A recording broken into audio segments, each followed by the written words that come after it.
Hai chess lovers, di babak keempat turnamen Tata Steel Chess Master 2023, turnamen yang diadakan di Weekend Z Belanda, tidak hanya ada partai seru antara Magnus Carlsen melawan Anish Giri yang dimenangi oleh Anish Giri, tapi juga ada partai lain yang juga tak kalah seru antara pecatur nomor 2 dunia Ding Liren melawan Praggnanandhaa Ramesbabu, pecatur yang usianya lebih muda dan digadang-gadang akan menjadi the next World Chess Champion atau juara dunia catur di tahun mendatang.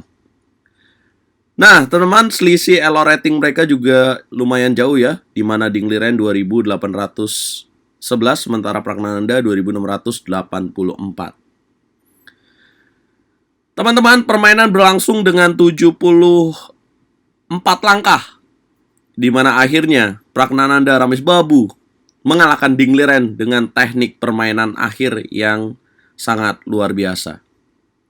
Bagaimana partainya? Langsung saja kita bahas. Ding Liren memulai dengan langkah E2 E4 dan dijawab E5, putih kuda F3 dan hitam kuda C6. Putih memainkan pembukaan Italian game dengan memplot gajah ke petak C4. Hitam merespon dengan gajah C5. Putih lakukan rokade, hitam kuda F6. Kalau kita bahas sebentar, teman-teman, selain pemilihan langkah rokade di langkah keempat, dalam pembukaan Italian game atau Giocho Piano, putih dapat memilih langkah C3 yang paling banyak dimainkan. Langkah rokade merupakan pilihan kedua yang paling banyak dimainkan. Dan yang ketiga adalah langkah D3. Nah, pilihan lain yaitu dengan bermain gambit F1 mengorbankan pion di petak B4. Ding Liren memilih langkah rokade. Kemudian hitam merespon dengan kuda F6. Putih D3, hitam D6. Putih C3, hitam A6. Kemudian putih melanjutkan dengan jalan benteng E1. Hitam menarik gajah gelap ke petak A7. Ya, kekuatan dalam pembukaan Italian game bagi pemain putih adalah gajah terangnya, sementara pemain hitam adalah gajah gelapnya. Kenapa Praggnanandhaa menarik gajahnya padahal belum diancam? Ya, ini untuk mempersiapkan gajahnya dari ancaman D3, D4 ya, teman-teman. Kemudian putih memainkan langkah A4, hitam melakukan rokade, putih H3, mencegah gajah hitam ke petak G4. Kemudian hitam lanjutkan dengan gajah E6. Ya, Praggnanandhaa langsung coba menukar gajah terang. Putih, gajah menukar gajah, pion memukul balik. Dan putih gantian yang menukar gajah, teman-teman. Ya, akhirnya terjadi pertukaran gajah. Nah, sekarang putih bermain tanpa gajah kekuatannya dan hitam juga lakukan hal yang sama, teman-teman.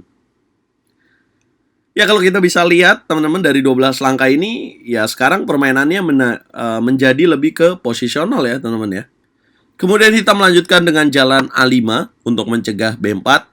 Putih kuda B ke petak D2. Hitam menteri D7, putih menteri B3. Kemudian hitam B6, putih benteng A D1, hitam raja H8. Nah, ini tinggal menunggu momen aja ya bagi pemain putih atau hitam siapa yang akan duluan untuk breakthrough the position atau siapa yang akan bongkar posisi permainan ini. Kalau kita bisa lihat peluang membongkarnya adalah dengan jalan hitam D5 atau putih dengan D4. Nah, atau hitam bisa lakukan manuver kuda H5, kemudian kuda G3, seperti itu teman-teman peluangnya. Nah, tapi yang jelas kemungkinan terjadi besarnya adalah dengan membongkar lewat D4 ini. Yap, tapi Ding Liren belum melakukan itu dan dia pilih langkah menteri B5. Praggnanandhaa kemudian langsung mengajak tukar menteri dengan kuda D8. Menteri memukul menteri, kuda memukul menteri, dan putih membongkar dengan jalan D4. Praggnanandhaa kuda F7, kemudian putih raja F2, hitam kuda G5, putih raja E2. Kuda memukul kuda, kuda memukul balik, dan hitam kuda F6. Kuda balik mundur menjaga pion E4, hitam raja G8. Sama seperti apa yang dilakukan oleh Ding Liren, Praggnanandhaa coba mengeluarkan rajanya untuk mengarahkan permainan ke babak akhir ya teman-teman. Untuk mempersiapkan permainan akhir, dia akan coba membuat rajanya keluar. Putih benteng F1, hitam benteng F ke petak E8. Putih benteng F3, hitam benteng A ke petak D8. Putih G4, hitam D5. Gantian, Pragnananda membongkar dan terjadi hitungan yang sangat menarik, teman-teman. Taktikal menarik kalau kita bisa lihat di sini putih bisa memukul pion E5. Apa yang akan dilakukan oleh Pragnananda? Maka ini akan membuat posisinya unggul dengan kuda D7. Ya, tujuannya jadi pion akan kembali jatuh di petak E5. Kalau dilanjutin dengan benteng D ke petak F1 contohnya, maka akan ada kuda memukul pion E5. Kalau benteng F4, hitam akan H6. Ya.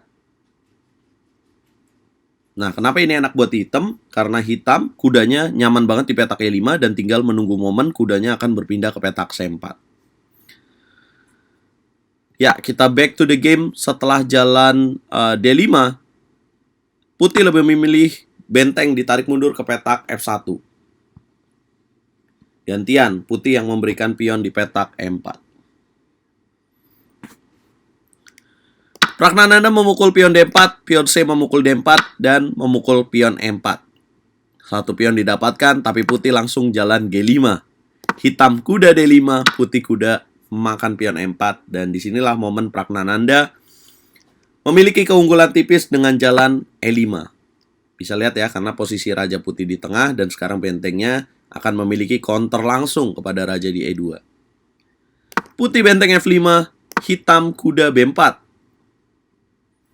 Putih memukul E5, hitam benteng memukul benteng, raja memukul benteng, kuda D3. Balik lagi pionnya. Ada ancaman 2 pion di petak B2 dan E5. Putih raja C2, kuda memukul pion E5, putih kuda D2, benteng E6. Putih benteng F4, hitam benteng C6 skak, raja B1, kuda D3. Ya, langkah ke-36 ini kita bisa lihat bahwa Pragnananda mulai memiliki posisi yang lebih enak ya teman-teman. Artinya Pragnananda mulai membuat raja putih tidak nyaman. Bisa bayangin tadi posisi rajanya dari petak G1 traveling sampai posisinya ke B1. Kuda D3 mengancam benteng. Putih benteng D4, benteng C1 skak, raja A2, kuda B4. Kemudian putih raja B3, hitam raja F7. Nah, sekarang posisinya jadi lebih sulit untuk putih. Mengapa? Karena raja hitam lebih mendekati pion milik putih. Putih kuda C4, hitam raja G6. Putih H4, hitam raja H5. Putih kuda E5, hitam benteng E1. Bentar, pasti teman-teman tanya, kenapa tidak memainkan langkah benteng D7 ya? Apa yang akan terjadi? Maka hitam akan memainkan langkah kuda A6. Loh, kan bisa makan pion G7 ya? Ya bisa memang teman-teman. Tapi hitam ada jalan kuda C5. Raja harus kehilangan kuda di petak C4. Itu yang akan terjadi.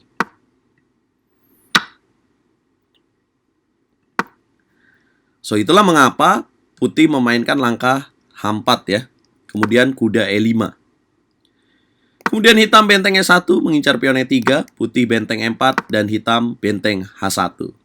Nah, ini ibaratnya permainan teknik yang membuat Ding Liren tidak lagi memiliki ancaman pada benteng D7 ya. Karena dengan benteng E1, putih harus menjaga dulu dengan benteng E4, kemudian benteng H1.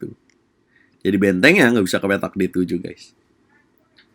Ya, kalau dalam dunia percaturan ini namanya teknik goyangan ya teman-teman ya. Jadi digocek dulu bentengnya supaya pionnya bisa jatuh di petak H4 tanpa ada ancaman, kemungkinan ancaman di petak D7.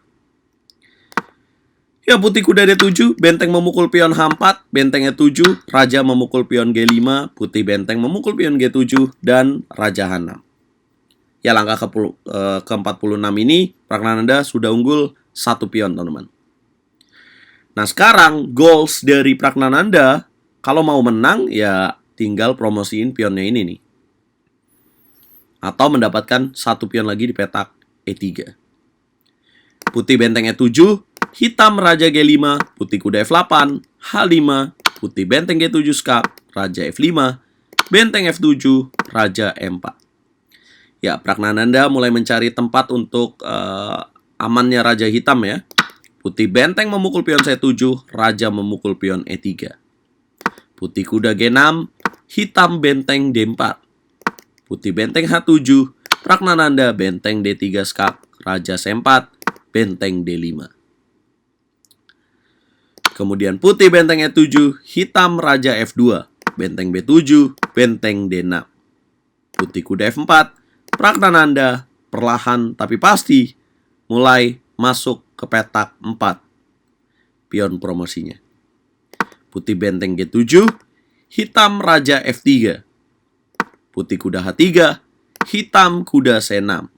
Kuda G5 skak, hitam Raja F4, putih kuda H3, Raja F3, kuda G5, Raja E3, kuda H3, dan hitam kuda D4. Putih benteng G4, Pragnananda benteng C6, Raja D5, benteng C5, Raja D6. Ya, kecerdikan dari Pragnananda Ramesbabu dengan membuat rajanya traveling lagi teman-teman, menjauhi sekarang pion putih di petak B2 dan A4. Hitam kuda F5 skak, Raja D7, Raja F3.